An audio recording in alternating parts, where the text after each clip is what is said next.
I'm a boat builder from the Cotswolds in the UK, and I'm currently building a boat called Temptress, designed by Michelle Barrier and kitted by myself, to be built utilising the latest in CAD design, CNC cutting and modern epoxy wood construction. In this video I will be cutting and assembling all the parts for frame 1 on the frame construction table that we built in the previous video. Once the frame is built, I'm going to trial something that I've never seen done before, and that is a 3D CNC carving operation of the frame post-assembly. So we're going to put this back onto the CNC machine and cut all of the bevels and notches in this frame before it goes into the boat. It's a new thing that I've never tried before, so stick around to the end of the video to see how that happens. First of all, we're going to start cutting some parts and get this frame assembled.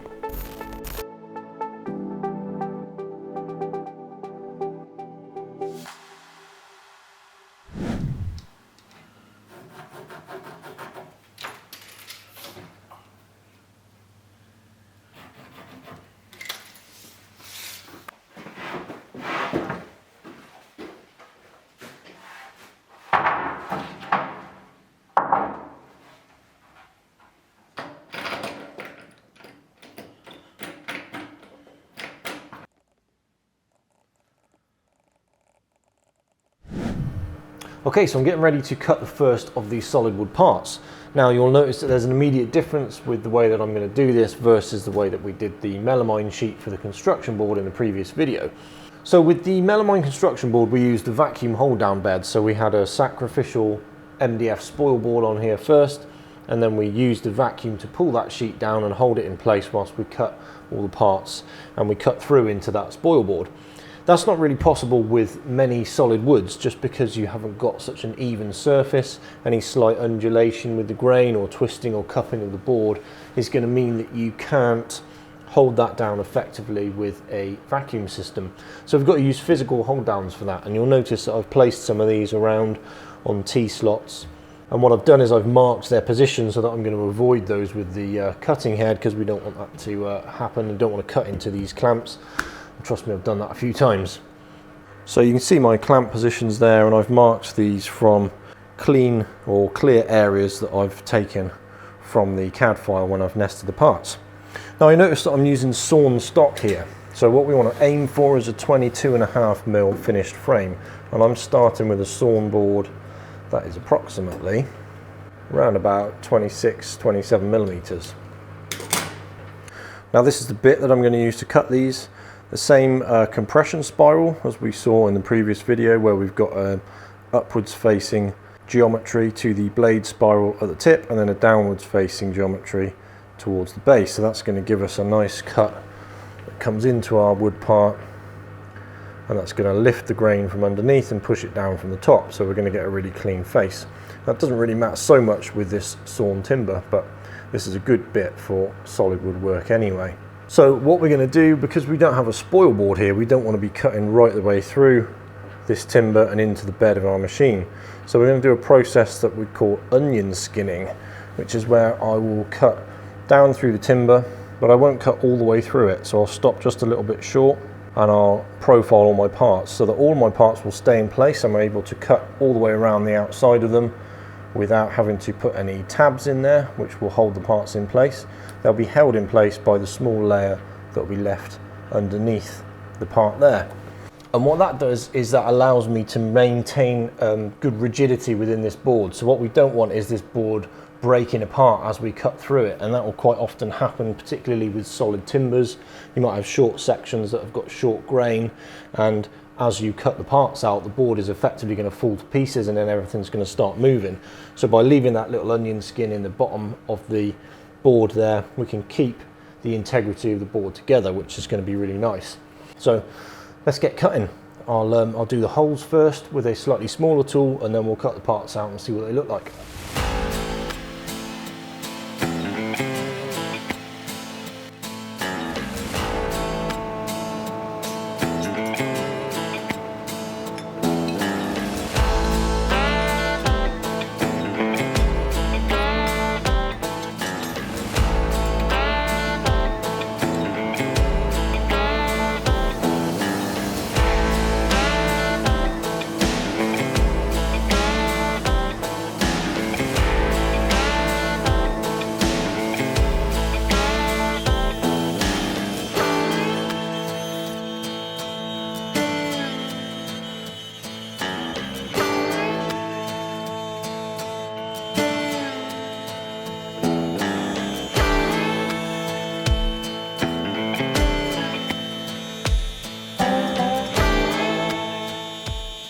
Okay, so there's our parts cut.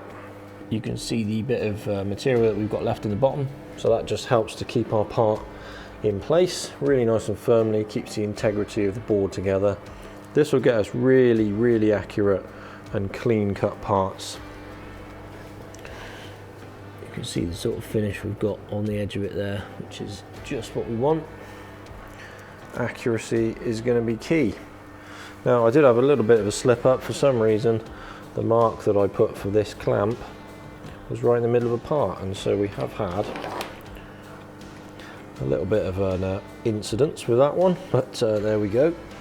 What I used to do years ago was actually use the machine to put a load of registration marks in the board and then position the clamps. So I think I will do that on the next one, but never mind, the cutter did actually survive, which is quite nice because those clamps are only aluminium and this is carbide, so it did actually live through it, which is nice. I don't really want to be replacing that if I can help it. So we'll get that off the machine and we'll run it through the sander, and I'll show you how we're going to release those parts from that board now.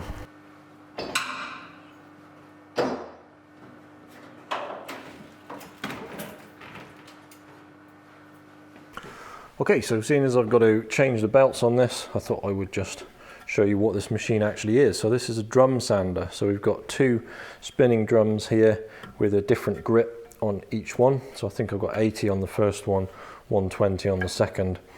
And it's similar in some respects to a planer thicknesser, but it's a lot more gentle. So it's really good if you've got to put parts in.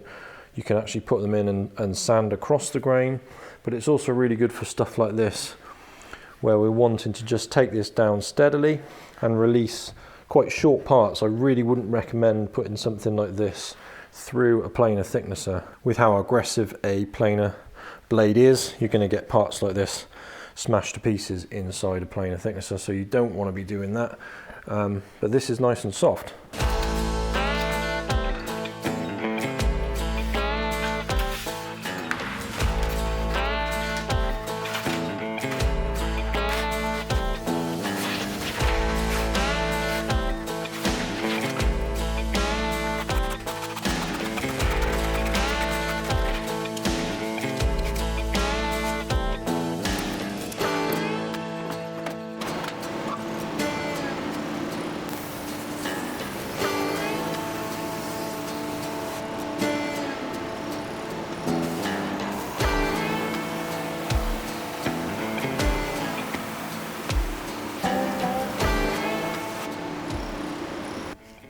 Okay, so you can see eventually as we bring the board down, we're left with a very thin perimeter around the part. The onion skin, that's why we call this onion skinning, because what you're left with at the end is like a skin of an onion, and then we can just break these parts out.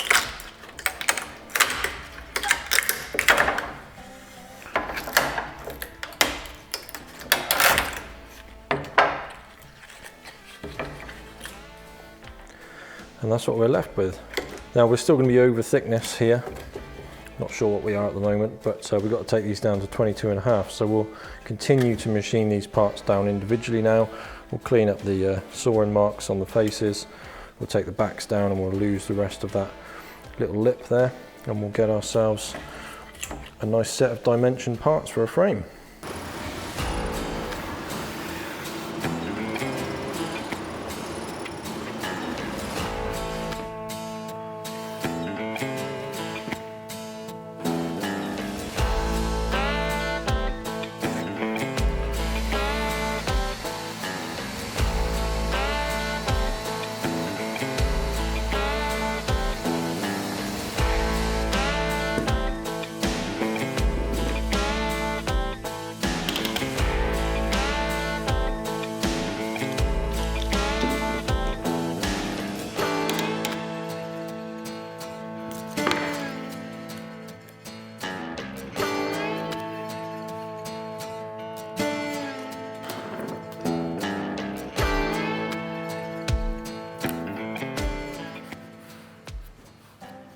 Okay, so that's frame one, dry fitted onto the table to check everything fits, and it's all looking really nice and neat at the moment. So what I've done is I've masked out the edges of all the gussets that are going to go on. A couple of functions to that really. It's just going to help me to keep the epoxy a little bit neater around those areas when I don't want to get it on the frames at the moment. And it's also going to give me a really visual registration mark. So these gussets, they all line up with the parts on these internal faces, and you'll notice that the cutouts within the chines and on the outside of the frames are slightly different, and that's because we're going to bevel things off further down the line. So the tape is just going to be a secondary thing that's going to help me to make sure that I get those back in the right place. Everything looks like it is fitting perfectly, which is really nice, and we're ready to glue up. So let's get gluing up the first frame.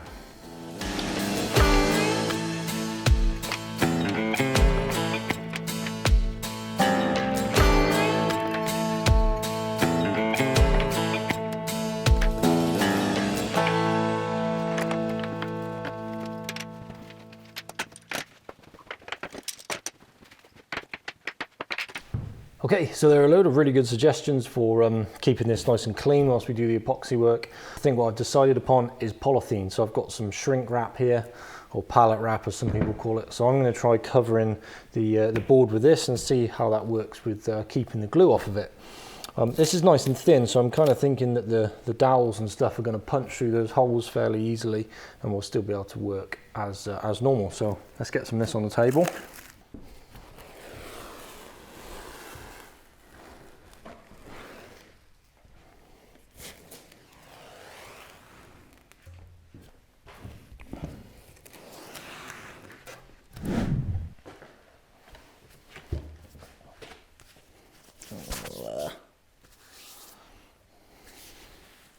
Okay, so if you haven't guessed it, we're using West System epoxy to build this boat. We're going to be using that almost entirely for all of our bonding, coating, and various many different applications all the way throughout this build. So we're going to see a real showcase of how we use their products in modern wooden boat building, and how it can do some really powerful things for us, create some really strong bonds, and help us to build the boat in ways that we wouldn't otherwise be able to do if we didn't have such a good glue. So what I'm using for this is the West System 105 resin and the 206 hardener. The 206 is a slightly slower cure time than the 205, and it tends to be the one that I just keep in this pump all the time because I use this metering pump. It's the one I just use year round, and I find that it's slow enough in the warmer summer months, and it cures just fine with the temperatures that I get down to within my workshop. So that's what I'm using, 105 206, and we'll use that for pretty much all of the bonding operations on this boat. There'll be various different fillers that we add to that to make it do various different things, and we'll use them throughout the process, and I'll walk you through it when we get there. So we want to start with some unthickened epoxy. We're going to mix that up to begin with. I've got a little paper cup here because we're only going to need a small amount just to do the handful of joints within that frame, and a West System mixing stick as well. Now my pump meters both parts of this resin and hardener in the correct ratio, both at the same time. You might have quite commonly seen the plastic pumps where you've got to do a pump of each, and they will measure out the 5:1 mix ratio that this epoxy needs.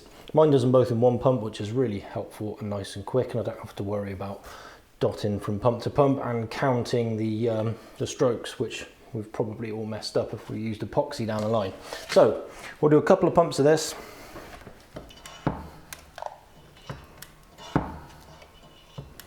And you can see that dispenses both parts into our cup, and then we'll just mix that thoroughly.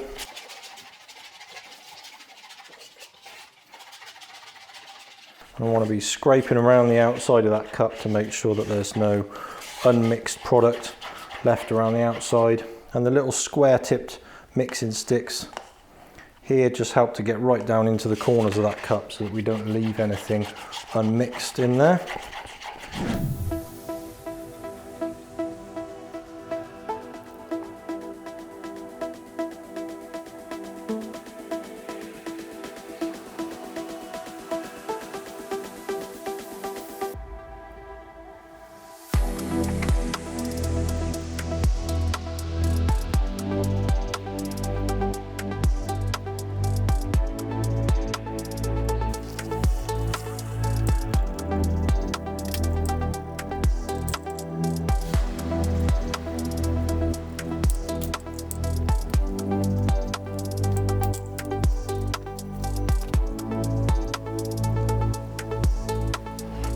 Okay, so there's all of our surfaces wetted out. You can see I've done all of the mating surfaces of all these parts.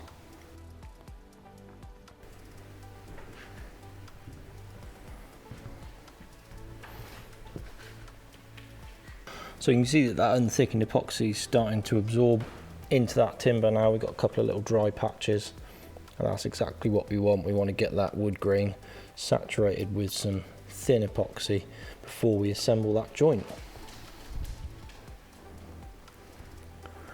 So we'll leave all those joints to set up for a little while, and then we'll get the frame assembled.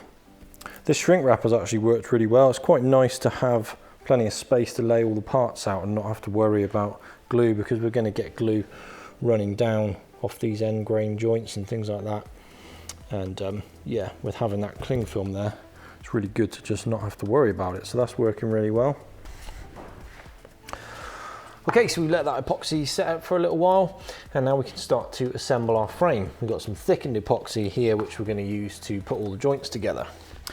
Now what we want to do as we assemble this frame is that we want to bring the joints together sideways in a lateral motion. What we don't want to do is push the parts down. That's going to have the effect of shearing the glue off these joints, and then we'll end up with a dry joint, which we don't want to do.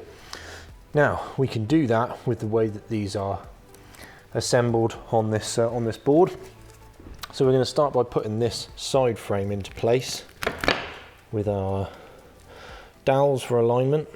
Now I'm going to come up from underneath with these dowels now, because we've got to put the gussets on the top, and these dowels I'm using have got a little cap on the top of them, so we want to be able to push that back out of the way. So I'm just going to puncture the plastic, put that up from underneath, and then I can sit my frame one component down onto that.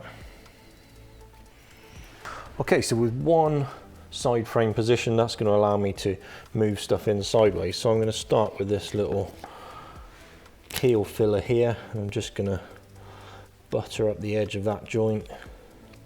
Now we've got really tight fitting joints with this, and with also having wetted out the edges of all these parts, we're not going to need a huge amount of glue on here. So I'm expecting to see a good bit of squeeze out on this. And what we really want with these joints is squeeze out along the entire glue line, because that tells us that we've filled everything and we've not got any voids anywhere in there, which is a good sign. So we'll push this side frame in.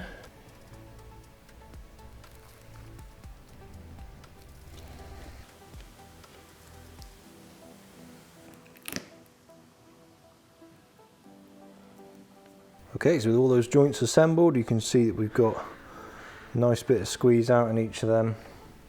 Just pulled that one in with a little clamp just to bring that together. I have got those lateral Bessie clamps here, but what I was finding with this particular part is that it was actually distorting the shape of the frame, and it was just pushing it out. That's because we don't have a joint on the chine, so there's no dowel in this region of this part. But all the other frames will have a joint here, so we'll have a dowel either side, and I think I'll be able to use that clamp then to push them into place. But just avoiding that on this one, because I don't want to distort the frame. That's all of our joints together. Now we can get our gussets in place.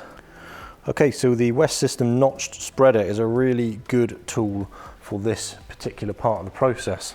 You can see that it's got various different sizes of teeth all the way around it, and that's just going to allow us to spread this epoxy out on the surface here, but get a really even coverage over the surface.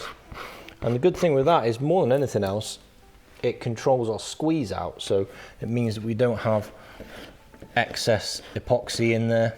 We're not wasting any epoxy, which is good. We don't want to be wasting it, and we're also not getting more squeeze out in the joints than we need, which just increases the amount of cleanup we've got to do, and just generally makes the process messier. So this gives us a really even, correct film around the surface, and we'll probably use various different notches. I'm using the fine one in this because we've got very tight fitting joints, we've got flat faces going together, so we don't need a lot of gap filling really, and the fine notch is therefore good for that. So we'll get the thickened epoxy spread out on these surfaces with that.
Okay, so that's frame one, glued up and assembled.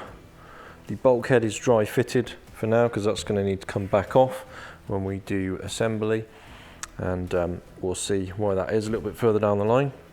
So all of our parts are aligned on the internal faces here, the keel filler, so these little radiuses and the top edge of that helps us to align all those parts, and you'll see that what that gives us in a cutout are these stepped sections, and this indicates the bevel that we've got to do through this portion of the boat further down the line. So what we'll actually do is we'll join up all of those lines, so you can see that we'll join up from there, then this bevel is going to come across and it's going to go through the lower sections of all of those points. So that is going to be approximately the bevel angle that we're going to end up with through this part. So you can see that this chine cutout is going to bevel approximately that angle in that direction, and then if we look at this part, you can see that there's a slight bevel here as well, and if we join those up, that's approximately the bevel angle that we're going to have through there. And we've got a similar thing on the keel cutout, so you can see that that's stepped there. That's actually where the stem is going to go through, sorry, not the keel, but it'll be a similar process. I can't really show you with the ruler, but by the time we've joined up the tip of this face here with the bottom of this step here and the bottom of that step there, that is going to give us our correct bevel throughout this cutout. So there is a lot more work that needs to be done to this frame that normally would get done further down the line. What I'm going to do is I'm going to take on a bit of an experimental challenge. I'm going to try and now return this frame back to the CNC router and carve all of the bevels, notches and everything else into this frame that needs to be done. That is quite a complex CNC process. I've never seen this done before on a wooden boat build. I'll be really excited to see how it turns out. It's as I say, quite a complex process. I'm not really sure how it's going to work yet, but I'm really excited to give it a try anyway. I'm going to get this frame now back onto the CNC machine. We're going to run it through another process of carving it, beveling it, and we'll see what we get out the other side. So let's give it a go. So if we take a quick look in the CAD model, this is what frame one is actually going to look like once it's completely finished. So you can see we have all of the bevels to the outside of the frame here. We've got all the notches for our top side battens, which are going to run through. And this is what our chine section is actually going to look like once it's fully beveled. We've got a beveled landing there for the stem. And you can actually see that's got a slight curvature to it because obviously the stem is rounded. We've got some notches in the top here that are going to take our deck battens, our king plank. So all of this is stuff that's going to have to be cut in manually further down the line, or would previously have to be cut in anyway. I'm going to attempt to do this on the CNC machine now at this early stage, and that is going to potentially massively increase the speed at which I can get this boat put together, but it's quite a complicated process. So this is roughly what our tool path is going to do. It's going to carve around the outside.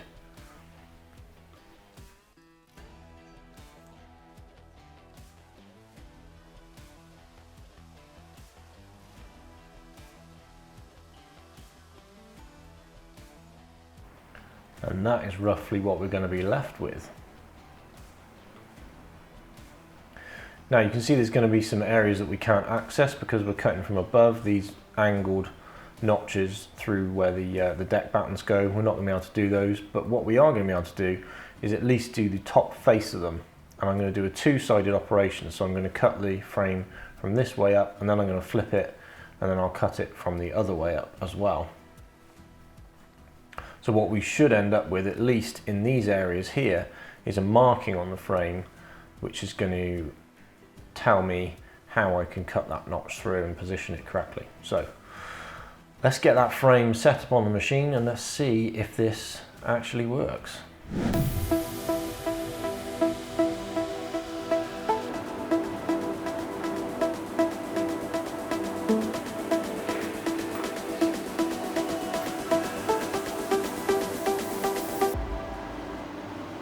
Okay, so there's the frame set up and ready to go.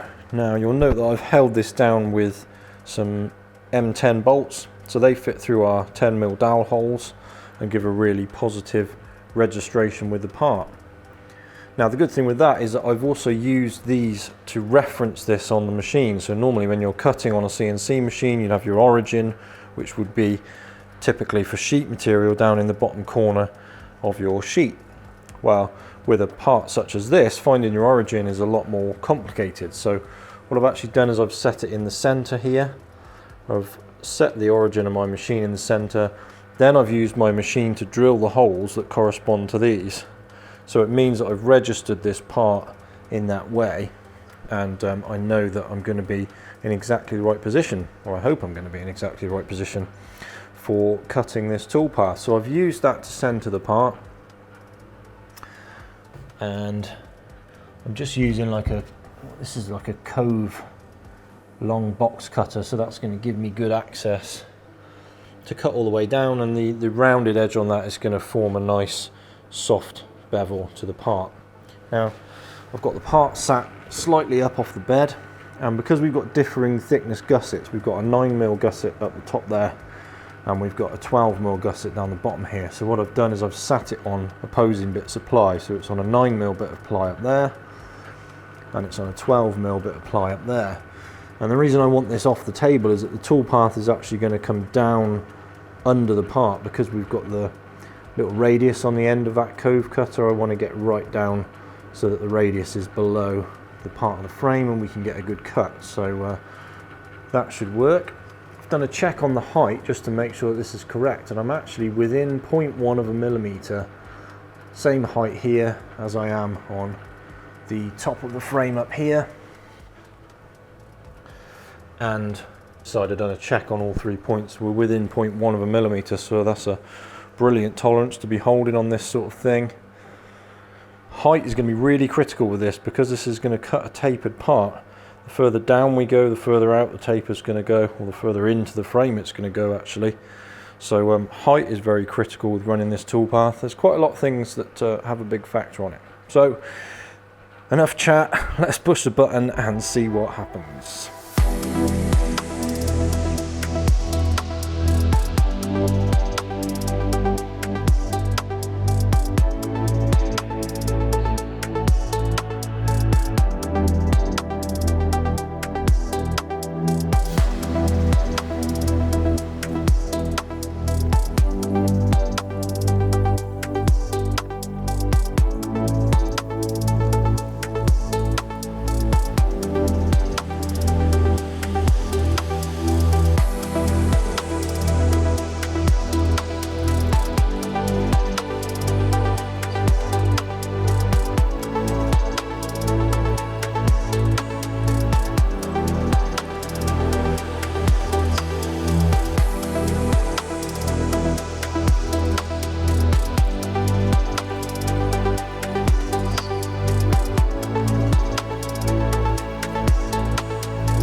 Okay, so there is our carved frame, and you can see just how much is actually going on with this frame once it's taken from its glued up state to its finished state.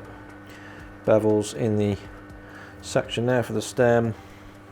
This will carry the bottom. We've got a bevel here for the chine top rail, topside battens, shear clamp up here,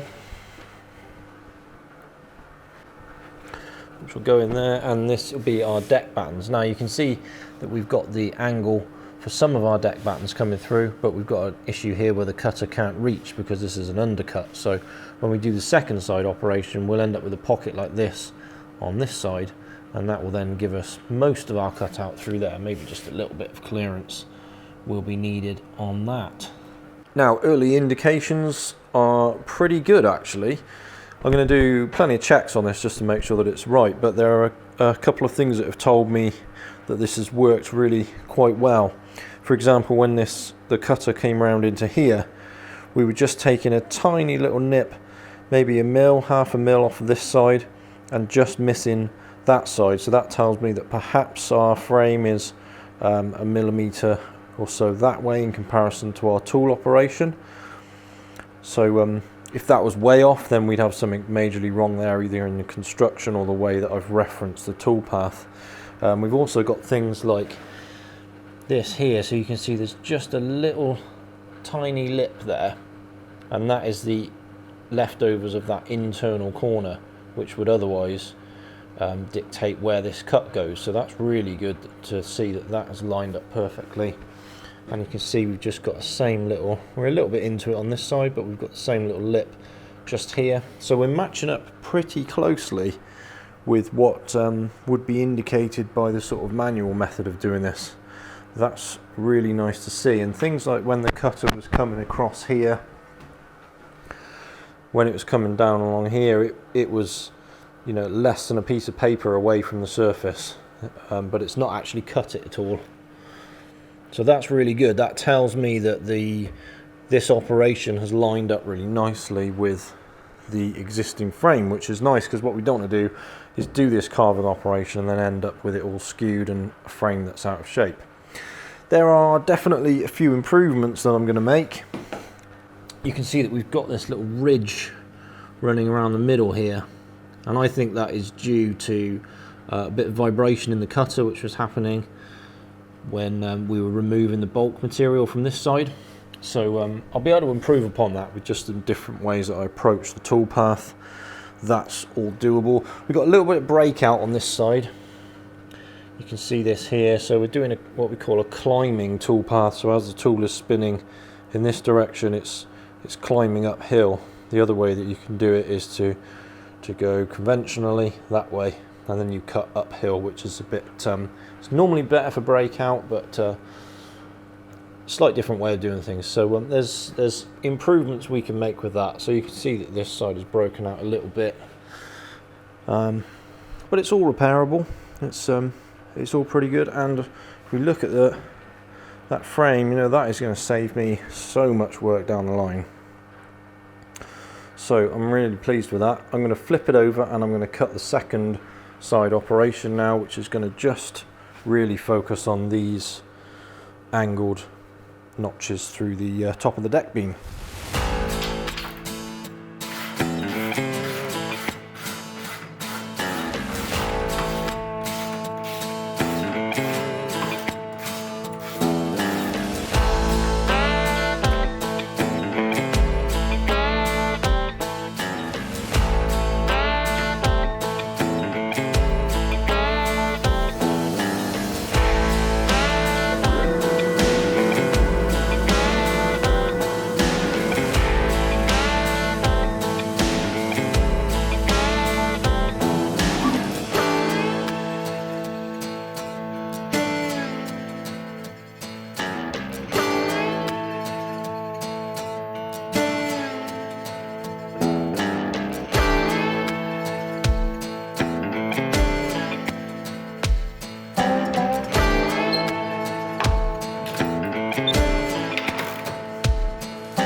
Okay, so here's a look at the frame from the top side, those really angled notches that we're going to have for our deck battens when they come through, and you can see what the machine's done here. So it's done an operation from each side, and as I said, because the cutter can't reach in under here because it's coming in from here, it's managed to do that part from this side, and it's managed to do that part from this side. But that's plenty good enough, because you can see that's given a really clear reference for the angle that the batten needs to land through that part.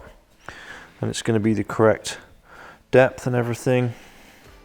You can see that for all of these notches along here, and then they come in from the other side over here. So I say we've got a couple of little bits of breakout, which is a bit of a shame on this one, but we'll be able to remedy that and make things go a little bit better on the other frames. But there we go. Pretty happy with how that's come out.